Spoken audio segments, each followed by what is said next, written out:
So, do you struggle with focus?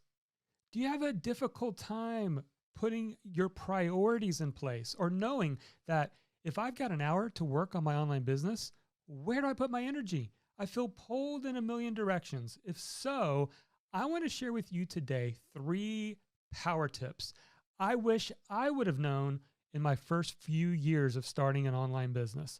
Are you ready? Let's get started.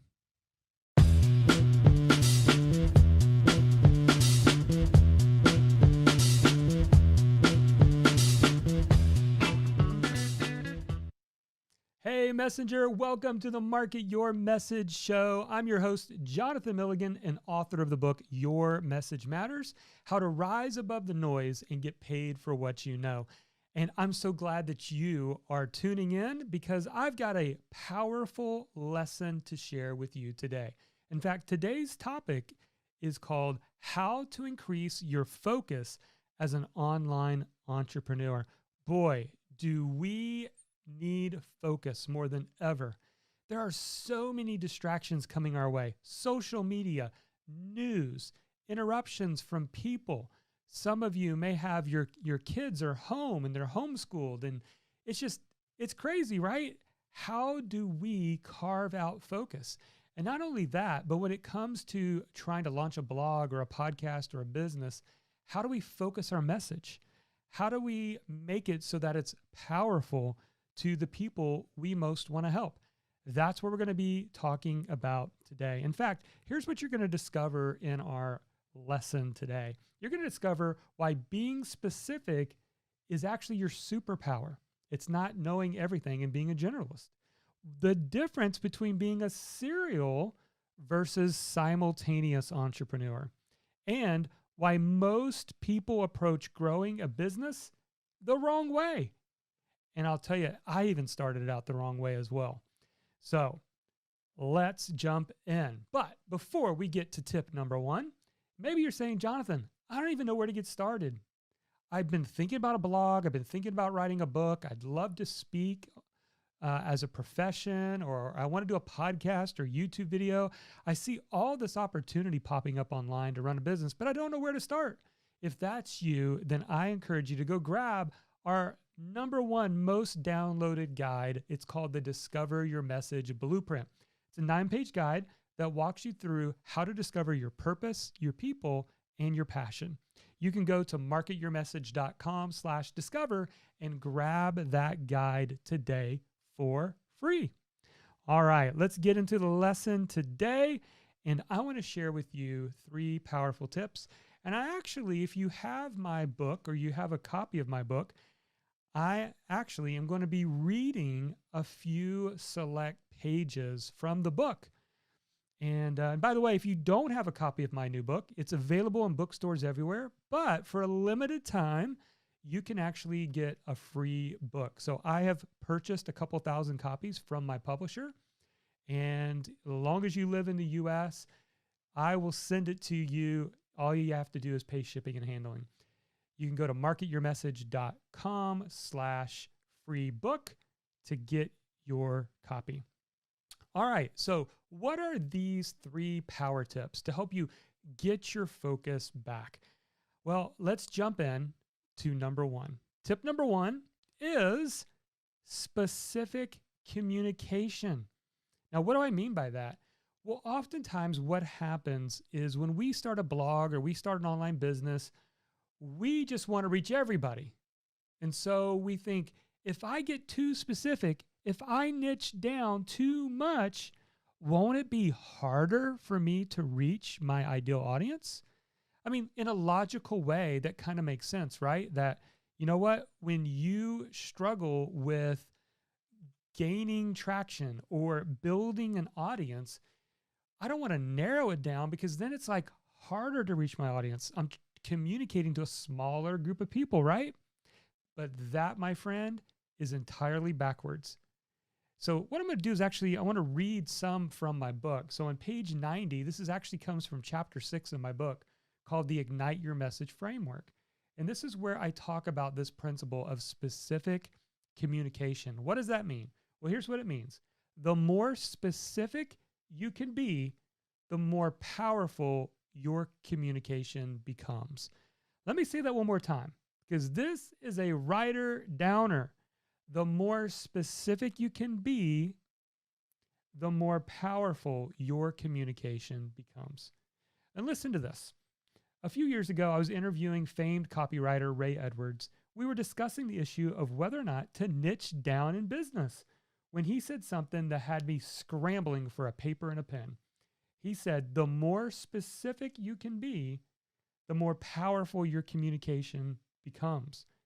You see, that's the power of finding a single passion or niche to pursue. The biggest mistake I made in the early stages of my business was having a lack of focus. Back then, I wanted my message to be for everyone. And by the way, is that you? I'm sure you might be thinking that. Like, I can help everyone. I want to help everyone. I don't want to narrow it down and only help a few people. Well, that's what my thinking was. I figured that building a business was hard enough. I didn't want to make things harder by narrowing my market. Doing so would mean it would take even longer to reach my intended audience, right? Wrong. I wish I'd been able to hear Ray's advice years before when I was first starting out. I would have saved lots of wasted time and effort. Once I discovered the importance of niching down my audience, my communication became more powerful. Since my message hit more close to home with my ideal audience, they began to reach out to me for help. And that meant I could help more people. So when I first started, I started with a life and career coach blog. That's where I started. I was like, I want to reach anybody. Doesn't matter what stage in their career, doesn't matter their industry. I just want to help people. But I got zero traction. And it wasn't until I had a mentor tell me, Jonathan, you've got to become a big fish in a small pond. You're doing it backwards. Oh, okay. So then I niched down into being an accounting coach. So I started cpacareercoach.com. And I suddenly, within a year, gained some serious traction. Because why? Because now all of a sudden, even though I was talking about the same things like resumes, interviewing, negotiating your salary, I was talking about it in the lens of accounting and finance. And so my message resonated much more strongly. Because think about it. If you're a CPA and you are listening to one person who's a general career coach and another who's an accounting career coach, which one do you give more weight to? Which one do you tend to want to trust more? The one that's more specific. So that's tip one to help you get focus. Is you're trying to do too many things. Maybe your audience is too wide. It's okay to get specific and narrow it down. And that leads me to tip number 2, strategic action. And boy, is this a big one as well. Here's the lesson. And this is another lesson I wish I'd have learned earlier. There is a big difference between a serial entrepreneur and a simultaneous entrepreneur. There's a big difference. In fact, let me read part of this. This is page 91 of my book. This is, I said, a serial entrepreneur focuses on one thing at a time. A simultaneous entrepreneur tries to build multiple businesses or things at once. One approach is driven by focus, the other by activity. You need more than just activity in order to succeed. As Michael Hyatt says, productivity is not about getting more things done. It's about getting the right things done. In order to say yes to the right things, we must learn to say no to everything else. At first, the practice of saying no makes you wonder what you're missing out on, right? But the reward of focus is progress. I'd rather move one thing 10 steps forward than advance 10 things one step. That's the power of focus. Have you thought about that? Like, I'm an idea guy, and I'm always, and maybe you're an idea guy or gal too. And it's like, man, ideas don't stop coming. But what the challenge is when we work on 10 things, 10%, instead of working on one thing to 100%. So it's kind of like starting a book in writing the first chapter, starting to create an online course in outlining and maybe recording the first video, then going over to a membership site and buying and creating the logo for the membership site. And then, the podcast. And maybe I record an episode of the podcast. The problem is I'm doing lots of activity, but do I have a result? No, because nothing's actually working in my business. Far better would it be for me to go back to the first thing and focus on moving one thing 100% instead of 10 things 10%. Strategic action. See, you may not have to work harder. You just may need to work different. And what I want you to do is say no to the good and say yes to what's great. What is the great project in front of you? That's the thing that you need to see through to completion first before you divide your focus elsewhere. So that's number 2, strategic action. Tip 3, single market.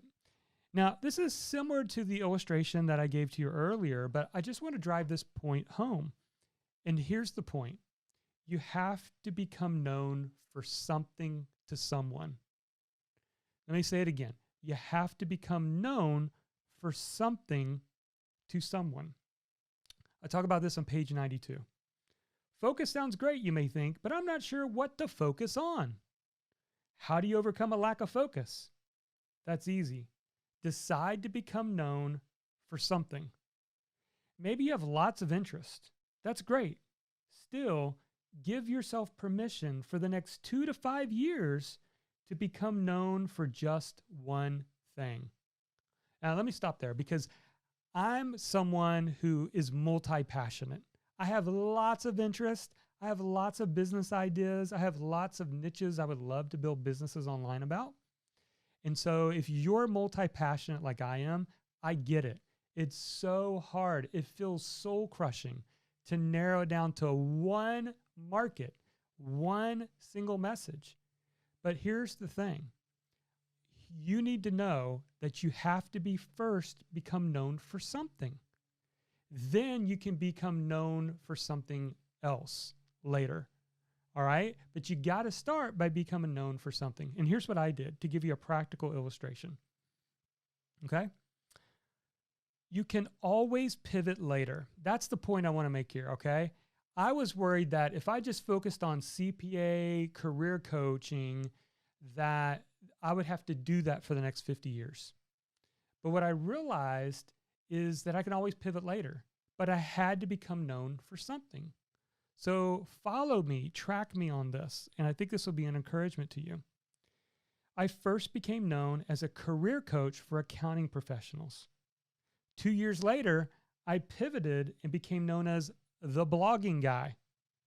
And who knows what the next few years of evolution will bring in my business. In fact, even right now, I'm becoming more of the messenger guy, the people who helps messengers, whether you blog, podcast, do YouTube videos, I help messengers, people with a message.